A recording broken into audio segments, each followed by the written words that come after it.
الإدريسي عبد العزيز مدير متحف محمد السادس للفن الحديث والمعاصر. قلت الآن المؤسسة الوطنية للمتاحف تنظم تعطي انطلاقة لهذه التجربة الاحتفال بالصورة من خلال المعارض المنظمة واللي انطلقت بإفريقيا من خلال عدسة مصوريها، واليوم تقدم عمل آخر لغونسينو لو كور باتون دي زوم، القلب النابض للإنسان. هذه المعارض ربما تشترك في مجموعة من الأشياء وتختلف في أشياء. تشترك في أنها معارض لفنانين عالميين فرضوا وجودهم على الساحة الدولية وقدموا أعمال في مؤسسات متحفية كبرى، وتختلف ربما من الناحية التقنية، من ناحية تطور الصورة، من جهة أيضا القراءة المعطاة للصورة كفن قائم الذات. اليوم كنظن أنه يمكن نوقفوا على تجربة ديال غونسينو اللي هي تجربة فريدة، على اعتبار أنها تسائل الإنسان عن مصيره، عن حالاته، عن معاشه، عن علاقته بالآخر إلى غير ذلك من المواضيع المرتبطة أحيانا مواضيع وجودية مرتبطة بوجود الإنسان. هذه المواضيع كيف تعامل معها الفنان، كيف استطاع أن يتجه للأعمال الكلاسيكية لإعادة محاولة استقرائها، كيف استطاع أن يمزج بين العمل الإبداعي المعاصر الكونتمبوران وبين رؤية معينة لأعمال كلاسيكية، لغة دود ميدوس ولا العشاء الأخير أو الحرية تقود الشعب، لا ليبرتي غيدون لو بوبل.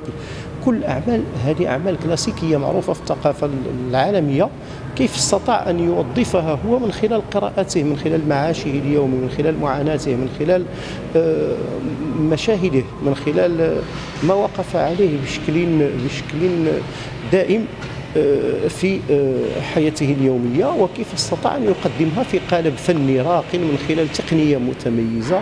من الناحية التقنية هذا الاتراج تعتبر هي ديتراج أو طباعة لأعمال على الاتراج أرجنتيك، واللي هي تقنية مهددة بالانقراض.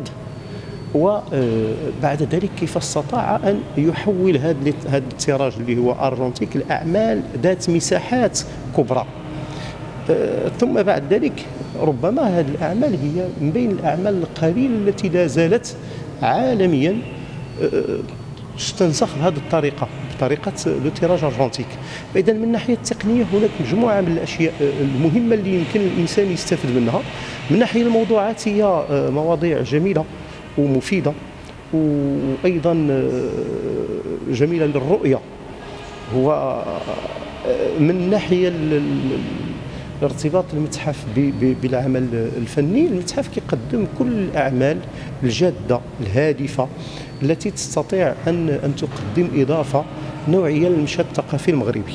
هاد المعارض اللي كنديروهم دابا على التصويرات مع المصورين راه بيان ايفيدامون غادي نديرو، كنتسناو دابا حتى سميتو واحد سميتو الفوتوغراف، واحد المصور مهم سميتو تهامي الناظر، كنتسناوه دابا باش نشوفوا غنديروا معاه نورمالمون واحد المعرض، لان التصويره هي مهمه، لان هي حتى هي لوحه ديال الفنانه.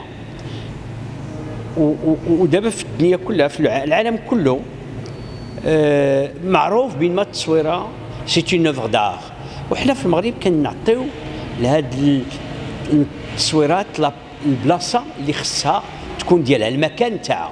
Voilà. Gérard Rancinon, je suis photographe et je suis d'abord très fier d'être ici dans ce musée, qui est un magnifique musée, le musée Mohamed VI d'art moderne et contemporain de Rabat, qui a su me donner toutes les libertés et tous les moyens pour réaliser une exposition qui nous ressemble, qui est nous, qui est notre univers, où on est arrivé avec de très grosses photos, comme vous pouvez le voir, et qui raconte l'époque, qui raconte l'histoire, une partie de l'histoire de nos contemporains, dont je suis le témoin, et qui, en fait,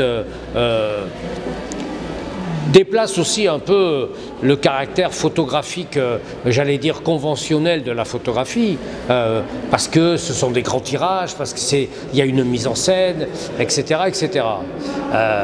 Alors, moi, ce que j'aime dans un voyage comme ça, dans une exposition pareille, c'est que les jeunes photographes se confrontent à ce travail, viennent voir ça.